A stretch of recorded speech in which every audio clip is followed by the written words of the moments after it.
Hello, I am Sig and I made this video for everyone interested in building an enthusiast range PC at home, especially for those who are tech savvy or doing first steps into this area of building the PC by their own, or modding or stuff like that. I have to tell you first, this video is not sponsored at all, and I am not a YouTuber who are posting videos for living. So I will present here only my personal opinions and experience related to this build and nothing else. Yeah, and another thing, I am not a computer specialist, or I am not claiming to be a tech guru or like other YouTubers that you will find on the internet. I'm just interested in some opinions, to share my personal experience and to maybe exchange some ideas. The reason I decided to make this video was because I had to search through a lot of useless videos made by various YouTubers who were only talking about the product that they not even had there or on the table, or they were only enjoying hearing themselves talking without even opening the product next to them. Usually those videos provide absolutely nothing new, nothing absolutely nothing useful, or nothing that I cannot read from somewhere else. Most of them telling up useless things or just reading the specs from manufacturer website. Also, I made this video because I was disappointed seeing a lot of reviews where everything was perfect. They're just reading the specs and praising the products, how good or great they are. But probably they are paid for that, or those tech gurus are not engineers, or at least not capable to see the design flaws. Today I hope to provide you a fairer and without favorizing anything except performance. Well, let's start with the selection process. First, I wanted a high performance workstation for home, but also do not exceed 1800 watt, because make no sense to listen music or do some design work or programming using 2000 watt power supply. Also, I wanted at least 48 cores, preferably 64. I am not a fan of any company, so I am looking for just price per performance. And these days, when Intel is in toilet due to incompetent management who have lack of vision, stupid thinking, and the question is who will flush the water, Qualcomm or AMD or someone, or maybe Marvel.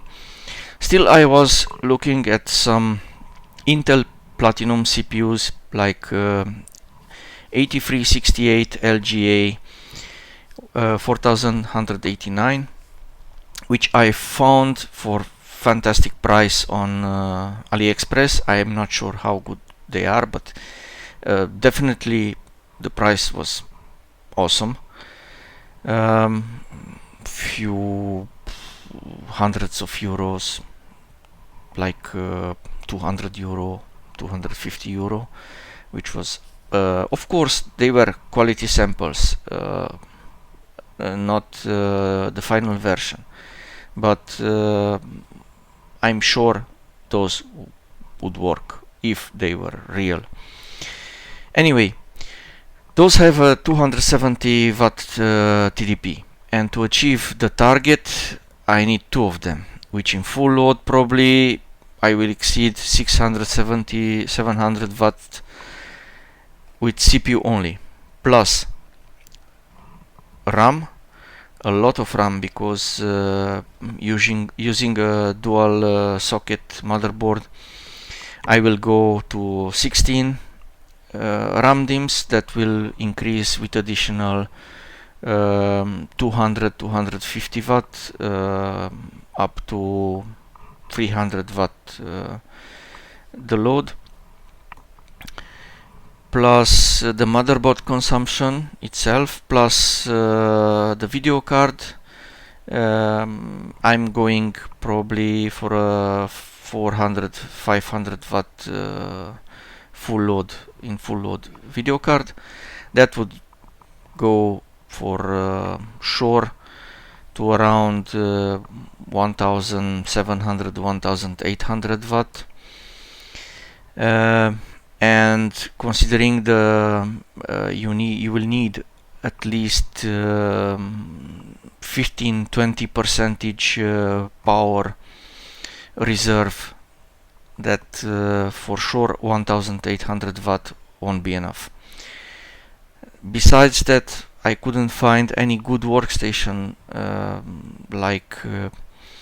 to like and the design for motherboards with LGA 4189. Usually those boards were designed for servers and had the PCI slots in front of or if you draw a line from the PCI slot to the end of the board, you will definitely hit either the memory RAM, memory sticks, or you will hit the CPU, or yeah. So for those motherboards were not designed for long, large video cards. So I started looking at very tempting Epic Milan X7773X with the outstanding 768 megabyte large cache, which is great for many things, including gaming, rendering, simulation, and so on. You know the story of AMD 3D CPUs, which are designed for gaming.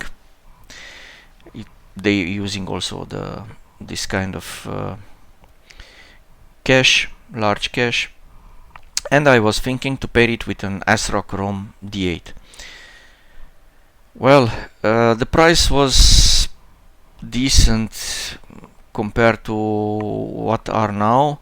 It were around 2000 and 2010, 2200 euro, which were expensive, but also in terms of price it was tempting.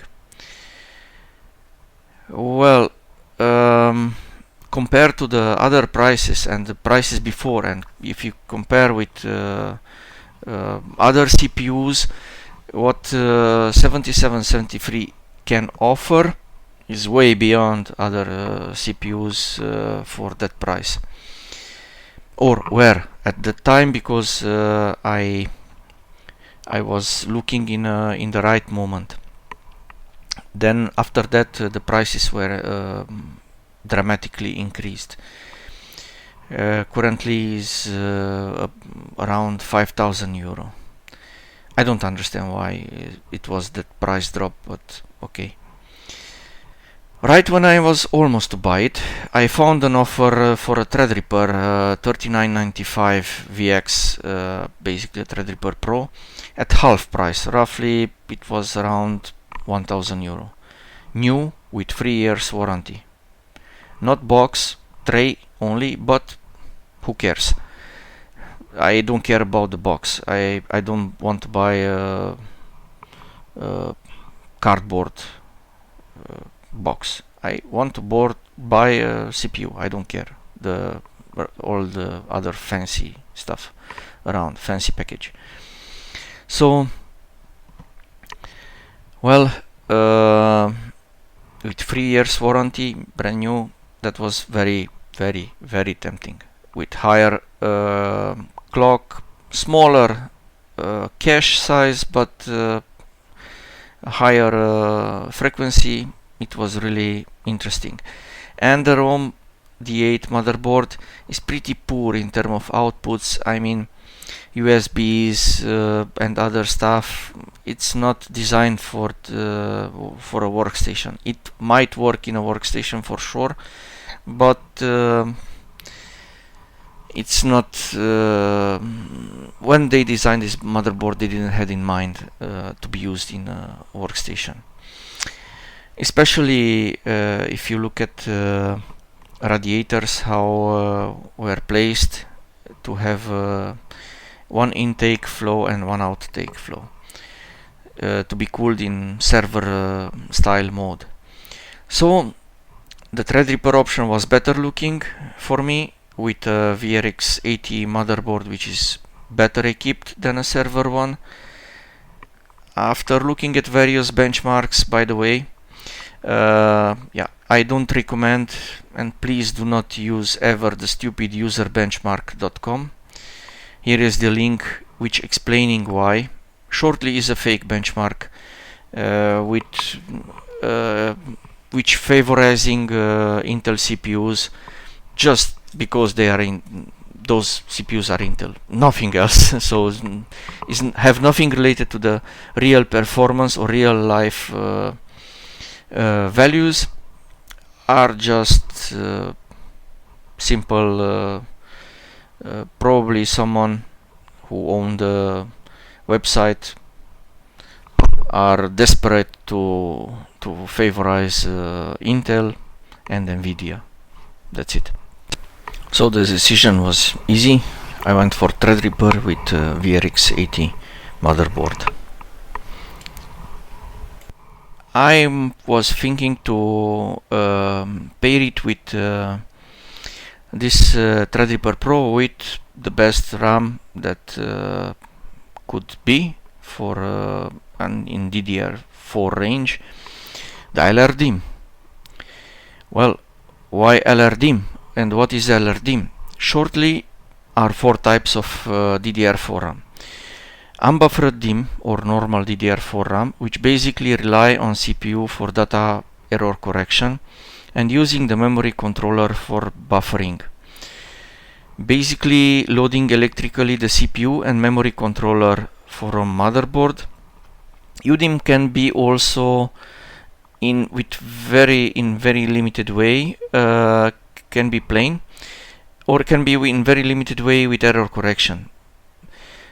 Basically it's the most common DDR4 RAM that you will find on the market. RDIMM or registered DIMM, which taking the load away from CPU because have and supporting error correction, but still loading electrically the memory controller, and it using a register for data transfer between DIMM and CPU. And there are the LRDIMM or load reduced dual inline memory, which basically is the most advanced DDR4 type of memory, which takes the load from CPU and from memory controller, having error correction and using buffers for each memory chip. What is doing those buffers, basically taking away the buffering load from memory controller, reducing significantly the electrical charge on it, in same time allowing large capacities. This one is the best memory intensive applications and provide the largest bandwidth from all four. Besides that, offer best stability in terms of system with no memory errors which can cause system crashes. What you need to know also is this type of memory is more power hungry than all others and gets very hot during load, especially due to the buffering. Well, that was with the memories. Let's move to the CPU cooler, because this has a special story. I was looking for a big cold plate CPU cooler. I was searching and investigating also the custom I/O stuff, but I didn't want all the headaches with a lot of maintenance and the risk of leakage inside. So after I look a lot, I found the LeakTech Enermax LeakTech 2 Tier 4. Unfortunately, I was not, or maybe fortunately, I was not able to find any other cooler for a Tier 4 socket available on the market at that time. It was either were out of stock and they didn't know when they will supply again, either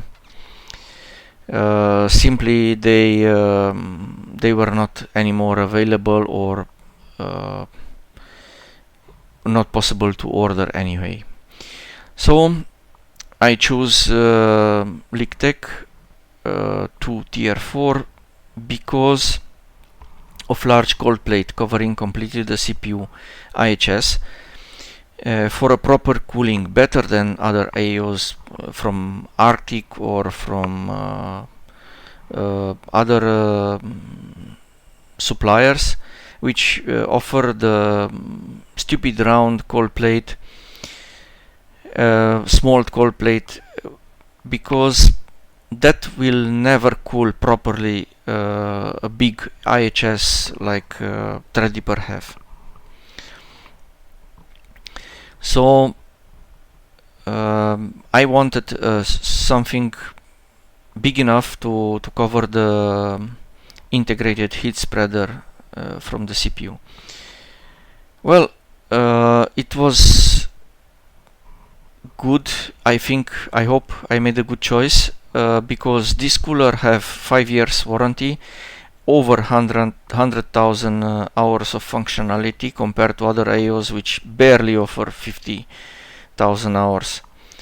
So some of them 40,000 hours, which maybe for a little use per day it will last for 5 years, but I don't want that. I want something better. And now probably you will ask what video card I choose. Well, initially I was thinking to use in the build to pair it with GTX, my old GTX 1080 titanium Waterforce Extreme from Gigabyte, but I didn't like the hassle with the radiator fixation, and in the end I was thinking, and I put my old GTX 780. You will ask why? Because 5090 is around the corner, coming out in nearly 2 months, and I waited more than 3 months to gather all the components which I ordered, and 2 months is nothing. 2 months more, it's not a problem to wait additionally. And also I choose an important tool. You need to have the right tools, because my CPU didn't come in a box from AMD. I had to purchase a torque wrench for assembly, and I found a very good one on Amazon, and I decided to go for it because it was sold by same company who producing it. I'm highly recommending this this tool, because it is really well made, and what I enjoy is I enjoyed the settings. Very easy to set up, very easy to use, easy to change from one settings to another. This Anputs torque wrench is, for me, worked perfectly, and I had no issue with it, and I really enjoyed using it. Well, what else we are missing here? Yeah, please do not tell me the 5090 will bottleneck my system. because generally in any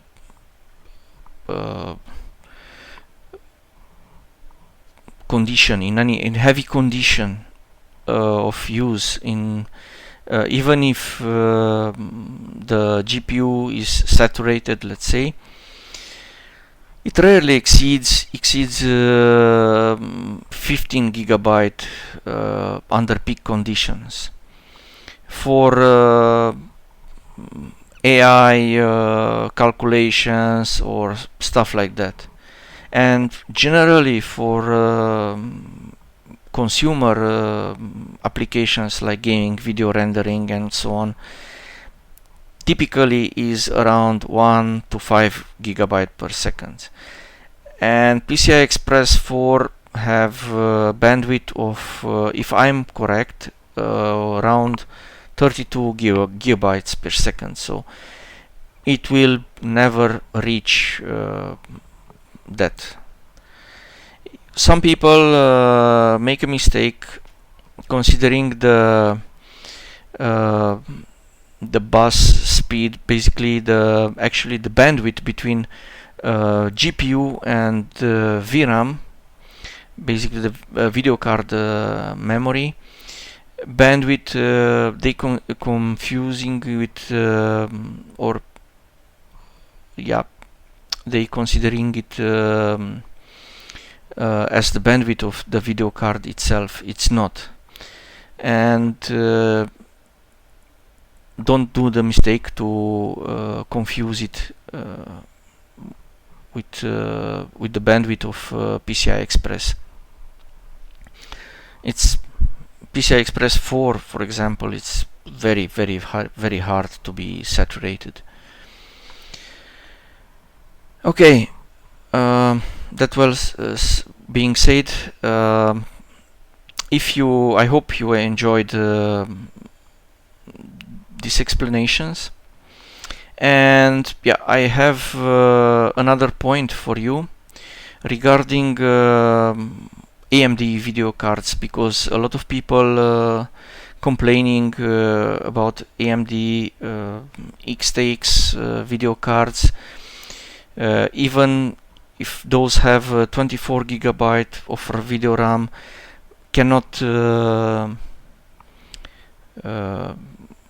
do very well rendering, or are not performing very well in professional applications.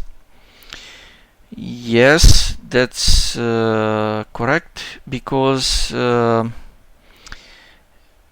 they are designed exclusively for gaming. The AMD video cards are AMD have a completely different approach from Nvidia. For Nvidia, the customers, I mean the general consumers, are people who are doing some video rendering, but playing games also, but also maybe doing some design work or doing some finite element analysis or whatever, or maybe a bit of programming,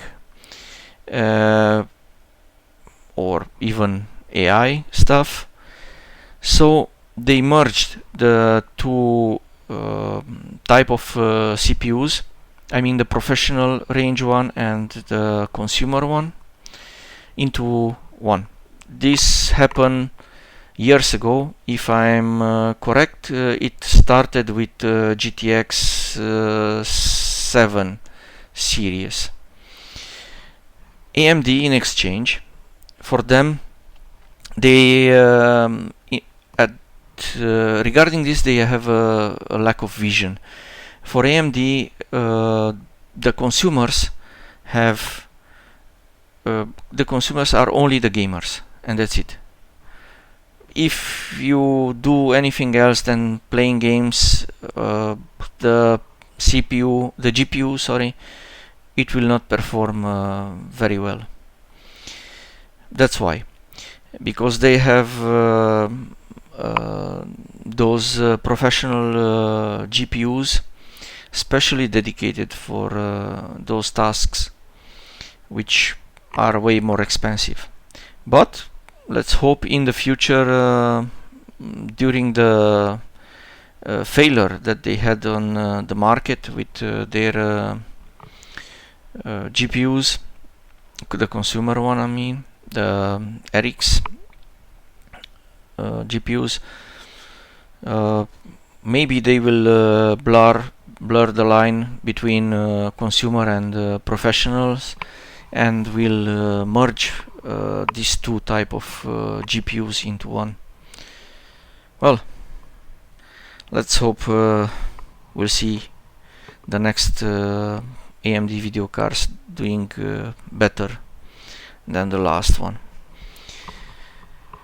Thank you for watching, and thank you for listening. If you have questions, I am open to answer, if possible, to all of them. Thank you for watching, and bye bye.